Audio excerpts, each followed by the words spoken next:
went into a slow speed capsize. With these boats are really hard to handle when they're not foiling or moving with a certain speed, and we just got stuck in irons and capsized. It's a really good day out there.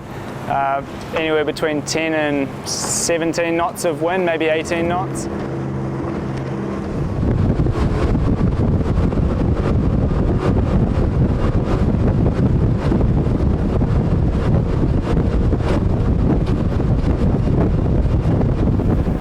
We're here with Andrea Tesei, flight controller on board Luna Rossa. Andrea, looked like a solid 25 minutes of solid foiling session. Can you break down the day for us? Yeah, we knew it was going to be a strong wind session today from the north, so flat water and a strong puffy breeze. Was expected to pick up later in the afternoon, but then it got really strong pretty quickly, so we were forced to end our session earlier than expected.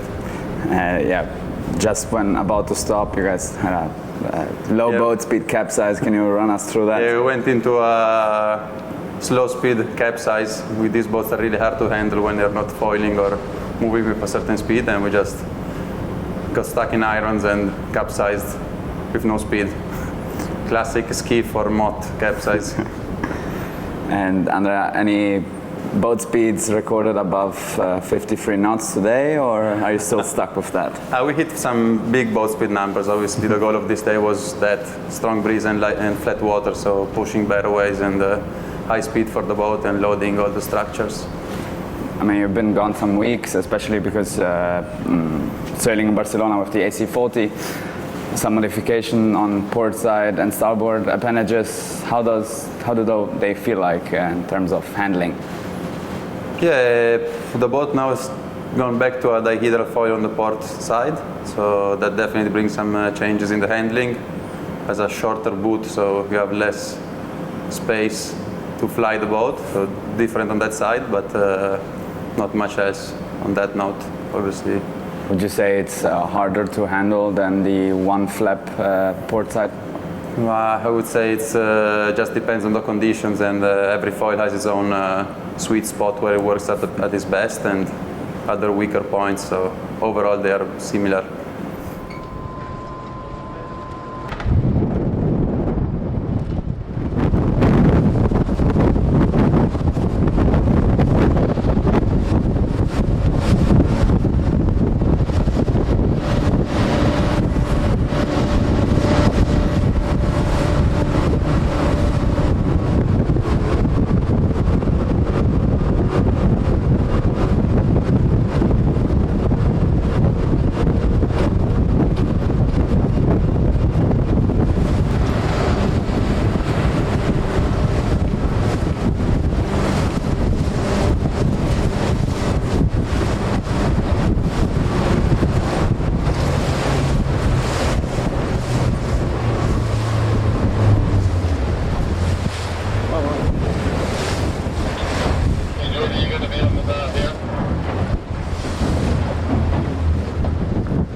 We are here with Blair Took, flight controller and trimmer on Emirates Team New Zealand.